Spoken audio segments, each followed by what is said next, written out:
नमस्कार, मैं हूं नीलम शर्मा। आज का हमारा टॉपिक है वॉकिंग के फ़ायदे। वॉकिंग एक बेस्ट एक्सरसाइज मानी जाती है। फिटनेस अचीव करनी है तो वॉकिंग अपने शेड्यूल में हमें ज़रूर ऐड करना चाहिए। फिटनेस के साथ भी और स्वस्थ रहने के लिए भी वॉकिंग एक बहुत अच्छी एक्सरसाइज है।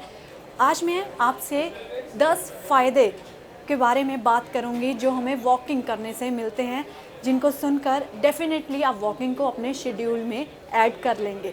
सबसे पहला है वेट लॉस और फैट लॉस। इंसुलिन सेंसिटिविटी ज़्यादा होती है जब हम वॉक करते हैं। इससे क्या होता है, फैट लॉस होता है और वेट लॉस होता है और बेली फैट हमारा कम होने लगता है। और कुछ समय बाद तो ऐसे होता है जो हमें टाइट हो चुके होते हैं कपड़े, वो फिर से आने शुरू हो जाते हैं और वो जो खुशी होती है वो बयां करना तो अलग ही है। दूसरा फ़ायदा, कार्डियोवास्कुलर फिटनेस जो है इम्प्रूव होती है, जिससे फ्रीक्वेंट ब्रेक लेना चाहिए हमें जब हम वॉकिंग कर रहे हैं। तो उससे क्या होगा, एक तो कार्डियोवास्कुलर डिजीज़ से हम दूर रहेंगे और कैलोरीज बर्न होती है, कई बीमारियों से बचाव होता है जैसे कि diabetes, blood pressure. Cardiovascular disease में आपको पहले ही बता चुकी हूँ, हार्ट डिजीज़ से रिलेटेड है। कोलेस्ट्रॉल, थायराइड और वेरिकोस वीन्स। रेगुलर वॉकिंग करने से हमें इन तमाम बीमारियों से छुटकारा मिल सकता है, या फिर ये कह लीजिए कि हम बचाव कर सकते हैं। ब्लड शुगर लेवल इससे ना सिर्फ रिड्यूस होता है बल्कि डायबिटीज़ का रिस्क भी कम हो जाता है, हार्ट डिजीज़ का रिस्क भी इससे कम हो जाता है।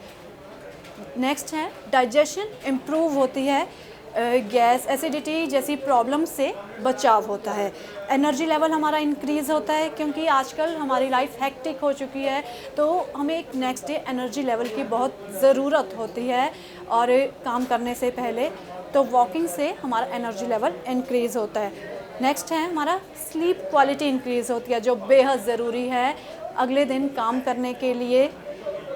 इससे क्या होगा, वॉकिंग से आप थोड़े थकेंगे जिससे आपको टाइम पर नींद आएगी, स्लीपिंग साइकिल ठीक होगा।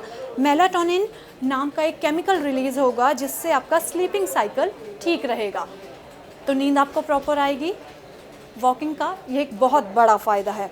उसके अलावा इम्यूनिटी बूस्ट होती है, और इससे क्या होगा, अगर आपकी इम्यूनिटी बूस्ट होगी, ज़्यादा होगी, तो इन्फेक्शन से आप इजीली फाइट कर सकेंगे। तो रेगुलर वॉक जो लोग करते हैं उनकी इम्यूनिटी नॉर्मल लोगों से ज़्यादा रहती है और इन्फेक्शन से फाइट करना उनके लिए आसान रहता है, लड़ने की शक्ति उनमें ज़्यादा रहती है। Modifies nervous system and reduce stress. आज के समय में जैसे हेक्टिक लाइफ है, कहीं लोगों ने जाना है और अपने आप को रोक भी नहीं सकते क्योंकि काम करना भी उतना ही ज़रूरी है, पढ़ना भी ज़रूरी है, तो स्ट्रेस हो जाता है। तो जब आप वॉकिंग करते हैं, अलग अलग जगहों पर जाते हैं, ग्रीनरी होती है आपके आसपास, तो आपका माइंड डाइवर्ट होता है, तो आप स्ट्रेस लेवल भूल जाते हैं। अगला है मेमोरी इम्प्रूवमेंट। रिसर्च से सामने आया है कि मेमोरी इम्प्रूव होती है अगर आप रेगुलर वॉक कर रहे हैं। क्रिएटिविटी है जो आपके अंदर, वो पहले से ज़्यादा हो जाती है। आप अलग अलग तरह से काम करते हैं, नॉर्मल जो हम और काम करते हैं हम उन्हें और क्रिएटिव ढंग से करते हैं। और इससे क्या होगा, मेमोरी अगर आपकी इम्प्रूव हो रही है तो ओल्ड एज में डिमेंशिया होने का खतरा कम रहता है। बोन्स और जॉइंट्स आपके मजबूत रहते हैं अगर आप रेगुलर वॉक करते हैं, क्योंकि ब्लड सर्कुलेशन, ब्लड फ्लो है आपका, वो प्रॉपर रहेगा अगर आप वॉक कर रहे हैं।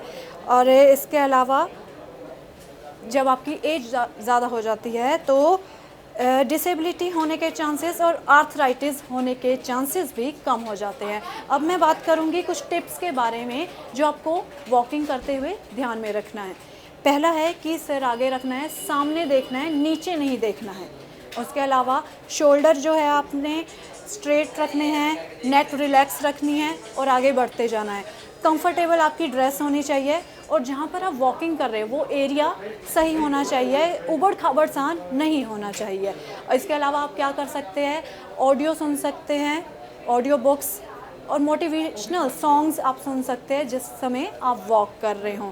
और आपने क्या करना है, जब आप वॉकिंग शुरू करें तो पहले आपने वार्म अप करना है शुरू के 5 मिनट, और जब वॉकिंग आपकी ख़त्म हो जाए तो आपने स्ट्रेचिंग करनी है। इस तरह की और वीडियोस के लिए देखते रहिए India news health. Thank you for watching.